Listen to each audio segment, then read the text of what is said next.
আপনি কি কখনো লক্ষ্য করেছেন অনেক বাড়িতে সবকিছু থাকা সত্ত্বেও যেন সবসময় একটা অভাব লেগেই থাকে? টাকা আসে কিন্তু টেকে না, সুখ আসে কিন্তু স্থায়ী হয় না, শান্তি আসে কিন্তু মুহূর্তেই ভেঙে যায়। শাস্ত্র বলে এর পেছনে একটাই গভীর কারণ আছে, সেই বাড়িতে মা লক্ষ্মীর স্থায়ী বাস নেই। আমরা ছোটবেলা থেকে শুনে এসেছি মা লক্ষ্মী ধনের দেবী, কিন্তু শাস্ত্র বলে তিনি শুধু ধনের নন, তিনি গুণের দেবী। তিনি আগে দেখেন মানুষের চরিত্র, আচরণ, ভাষা আর মনোভাব। ধন পরে আসে, আগে আসে যোগ্যতা। আর যেখানে যোগ্যতা নেই সেখানে লক্ষ্মী বেশিক্ষণ থাকেন না। অনেক মানুষ প্রশ্ন করেন, আমরা তো লক্ষ্মী পূজা করি, প্রদীপ জ্বালাই, ব্রত রাখি, তবুও কেন উন্নতি হচ্ছে না?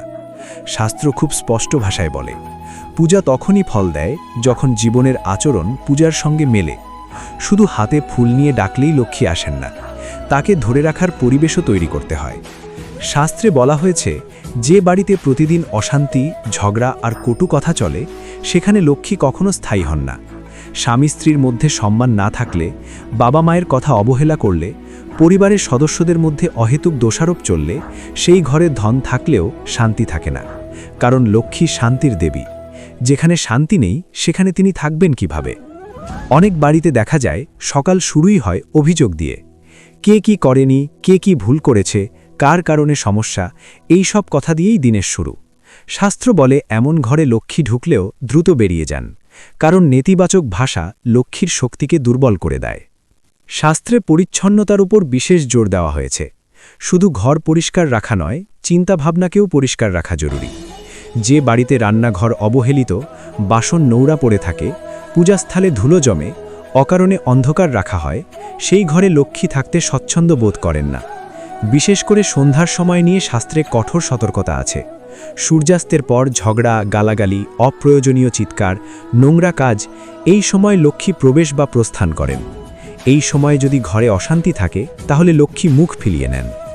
শাস্ত্রে নারীর সম্মান নিয়ে যা বলা হয়েছে তা অত্যন্ত গভীর। বলা হয়েছে, যে ঘরে নারী কাঁদে সেখানে লক্ষ্মী হাসেন না। স্ত্রী, কন্যা, পুত্রবধূ, মা, এই চার রূপেই লক্ষ্মীর শক্তি বাস করে। বাইরে লক্ষ্মী পূজা করে ঘরের নারীদের অসম্মান করা মানে লক্ষ্মীকেই অপমান করা। অনেক পুরুষ বলেন, আমরা তো বাইরে কষ্ট করে টাকা রোজগার করি, কিন্তু শাস্ত্র বলে টাকা আনার চেয়েও বড় দায়িত্ব হলো ঘরের শান্তি রক্ষা করা। যে পুরুষ ঘরের নারীর মানসিক নিরাপত্তা দিতে পারে না, তার ঘরে ধন এলেও তা কল্যাণ বয়ে আনে না। শাস্ত্রে আরও বলা হয়েছে, অহংকার লক্ষ্মীর সবচেয়ে বড় শত্রু। ধন পেয়ে গর্ব করা, নিজের সাফল্য নিয়ে অন্যকে ছোট করা, দরিদ্রকে তুচ্ছ করা, এই সব আচরণ লক্ষ্মীর কৃপা নষ্ট করে দেয়। লক্ষ্মী চঞ্চলা, অহংকার দেখলেই তিনি সরে যান। অনেক মানুষ বলেন আমাদের ভাগ্য খারাপ, কিন্তু শাস্ত্র বলে ভাগ্য নয়, অভ্যাস খারাপ। কারণ ভাগ্য কর্ম আর আচরণের উপর দাঁড়িয়ে থাকে। আপনি যদি প্রতিদিন নিজের আচরণে লক্ষ্মীকে অপমান করেন, তাহলে তিনি কিভাবে থাকবেন? শাস্ত্র খুব পরিষ্কার করে বলে, অন্যায় উপার্জনের ধন কখনোই লক্ষ্মীর আশীর্বাদ নয়। মিথ্যা কথা বলে, প্রতারণা করে, কারো অধিকার কেড়ে নিয়ে উপার্জন করা ধন বাইরে থেকে বড় মনে হলেও ভিতরে ভিতরে তা অভিশাপ হয়ে দাঁড়ায়। এমন ঘরে রোগ, মামলা, অশান্তি লেগেই থাকে। আরেকটি গুরুত্বপূর্ণ বিষয় হল অতিথি ও দরিদ্রের ব্যবহার। শাস্ত্রে বলা হয়েছে, অতিথি নারায়ণ স্বরূপ। যে ঘরে অতিথিকে অসম্মান করা হয়, ক্ষুধার্তকে ফিরিয়ে দেওয়া হয়, দরিদ্রের প্রতি ঘৃণা দেখানো হয়, সেই ঘরে লক্ষ্মী স্থায়ী হন না। কারণ লক্ষ্মী দান আর করুণার সঙ্গে যুক্ত। এই সব কথা শাস্ত্র ভয় দেখানোর জন্য বলেনি, শাস্ত্র আমাদের সচেতন করতে চেয়েছে। লক্ষ্মী দেবী কাউকে শাস্তি দেন না, তিনি শুধু নীরবে সরে যান। আর মানুষ তখন ভাবে, সব কিছু থাকা সত্ত্বেও কেন সব হারিয়ে যাচ্ছে? লক্ষ্মী বাইরে নেই, তিনি আগে মানুষের ভিতরে বাস করেন। মন যদি অশান্ত হয়, ভাষা যদি কঠিন হয়, আচরণ যদি অশুদ্ধ হয়, তাহলে যত বড় পূজাই করা হোক না কেন, লক্ষ্মী স্থায়ী হন না। এই কারণেই শাস্ত্র বারবার বলে, লক্ষ্মী চাইলে আগে নিজেকে ঠিক করতে হয়, ঘরকে নয় মনকে পরিষ্কার করতে হয়। কারণ লক্ষ্মী দেবী আগে মানুষের যোগ্যতা দেখেন, তারপর ধন দেন। অনেকেই মনে করেন লক্ষ্মী দেবী বুঝি হঠাৎ রেগে যান, কিন্তু শাস্ত্র বলে মা লক্ষ্মী কখনো হঠাৎ কাউকে ত্যাগ করেন না, তিনি ধীরে ধীরে সরে যান। মানুষ টেরও পায় না। একদিন নয়, বহুদিন ধরে যখন তিনি অবহেলিত হন, তখন তিনি নীরবে চলে যান। আর মানুষ তখন বলে, আগে ভালো ছিল, এখন সব উল্টে যাচ্ছে। শাস্ত্রে খুব স্পষ্টভাবে বলা হয়েছে, যে ঘরে অলসতা বাসা বাঁধে সেখানে লক্ষ্মী থাকতে পারেন না। সকাল হয়ে গেছে, সূর্য অনেক উপরে উঠে গেছে, তবুও ঘরের মানুষ শুয়ে আছে। এই দৃশ্য শাস্ত্রে অশুভ বলা হয়েছে, কারণ সূর্যকে কর্মের প্রতীক বলা হয়েছে, আর লক্ষ্মী কর্মের সঙ্গে যুক্ত। যেখানে কর্ম নেই সেখানে লক্ষ্মী নেই। অনেকেই বলেন আমরা অনেক পরিশ্রম করি, তবুও ফল পাই না। শাস্ত্র বলে শুধু শারীরিক পরিশ্রম নয়, মানসিক শৃঙ্খলাও জরুরি। কাজের প্রতি অবহেলা, সময়ের অপচয়, দায়িত্ব এড়িয়ে যাওয়া এইসব ধীরে ধীরে লক্ষ্মীর পথ বন্ধ করে দেয়। শাস্ত্রে আরও বলা হয়েছে, যে মানুষ প্রতিদিন অভিযোগ করে সে আসলে নিজের জীবনের লক্ষ্মীর শক্তিকে অস্বীকার করে। সারাক্ষণ যদি বলা হয় আমার এটা নেই, আমার ওটা নেই, আমার ভাগ্য খারাপ, তাহলে সেই মানুষ নিজের মুখ দিয়েই অভাবকে ডাকছে। লক্ষ্মী কৃতজ্ঞ হৃদয়ে বাস করেন, অভিযোগপূর্ণ মনে নয়। অনেক ঘরে দেখা যায় বাবা মায়ের বয়সে বড় হলেও তাদের কথা গুরুত্ব পায় না। তাদের সামনে বিরক্তি প্রকাশ করা হয়, তাদের সিদ্ধান্ত নিয়ে হাসাহাসি করা হয়। শাস্ত্র বলে পিতামাতার আশীর্বাদ হল জীবনের চলমান লক্ষ্মী। যে ঘরে সেই আশীর্বাদ নেই সেখানে ধন এলেও স্থায়ী হয় না। শাস্ত্রে এমনও বলা হয়েছে পিতামাতার চোখের জল লক্ষ্মীর পথ রুদ্ধ করে দেয়। আপনি বাইরে হাজার মন্দিরে দান করুন, কিন্তু যদি নিজের মা বাবাকে কষ্ট দেন তাহলে সেই দানের ফল নষ্ট হয়ে যায়। কারণ শাস্ত্রের চোখে মা বাবাই প্রথম দেবতা। আরেকটি বিষয় শাস্ত্রে খুব সূক্ষ্মভাবে বলা হয়েছে, মিথ্যার অভ্যাস।